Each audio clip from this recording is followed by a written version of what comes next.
Chairman. And happy birthday. With that, gentleman from New York, Mr. Torres, is now recognized for 5 minutes. Thank you, Mr. Chair. Dr. Hamilton, your testimony spoke about the importance of public investment, public infrastructure. After World War II, the U.S. saw the emergence of the largest middle class the world had ever seen. Is it fair to say that one of the most important ingredients in the creation of post-war prosperity was public investment? Absolutely. Public investment in electrification, in transportation, in mass home ownership, in mass education. And so the lesson of history is that public investment and productivity are not mutually exclusive, but mutually reinforcing. I think that is the point. The point is that public investment can come in many forms. We can build up public infrastructure, and we can invest directly into the American people. So when we start talking about this distinction between supply and investing in people, that's a question of values and how we want to do it. I think there's a risk, and we have over-indexed on investing in firms to the point that they're able to turn around and exploit the American people because of an asymmetry of power. When we have people with low endowments, people with unstable jobs, people without a base level of resource by which to compete, not only do we stifle their abilities to produce and engage, but we leave them vulnerable to the whims of those that have power. And for me, it's no accident that the post-war golden age of public investment coincided with the golden age of American productivity growth. During the golden age, American productivity grew by an average of 2.5 to 3% a year for 25 years. The economy itself grew by an average of 4% a year for 25 years. And if the U.S. had sustained that same level of productivity growth over the last 50 years, the U.S. economy would be twice as large. And what's more, Congressman, the real wage growth rate was commensurate. So it was an inclusive growth. With that high level of growth, workers benefited as well. So you can have equity and economic growth, you can have productivity and public investment. No need to create a false choice where none need exist.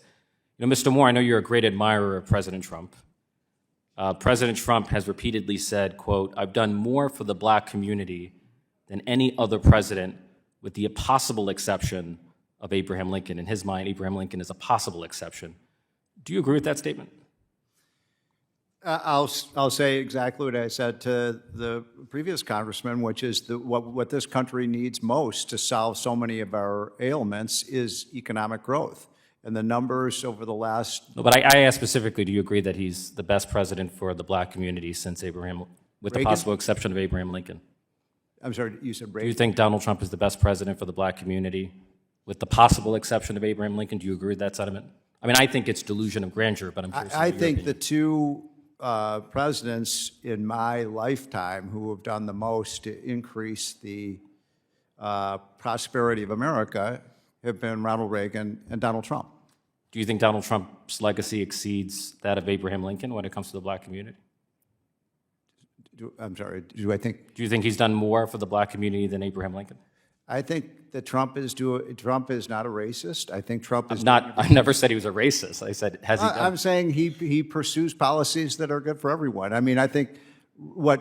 Do you think President... What the policy that Trump is... Mr. Moore, I think this is a simple question. A rising tide... Do you think President Trump has done more for the black community than the president who abolished slavery? I think Trump's policies are working for black Americans. More than Abraham Lincoln. How about Lyndon Johnson? Has he done more for the black community than President Lyndon Johnson? I don't know. I'm not going to rank all the presidents and what they've done. I'm saying what he has done so far in this term. Mr. Hamilton, do you have an opinion on this? Obviously, the answer is no. But I mean, let me even add one other point about that period that you cited, Congressman. The problem with that period is that it wasn't inclusive. Right. We also know, yeah, all right. Right, African Americans were systematically excluded from higher education and home ownership.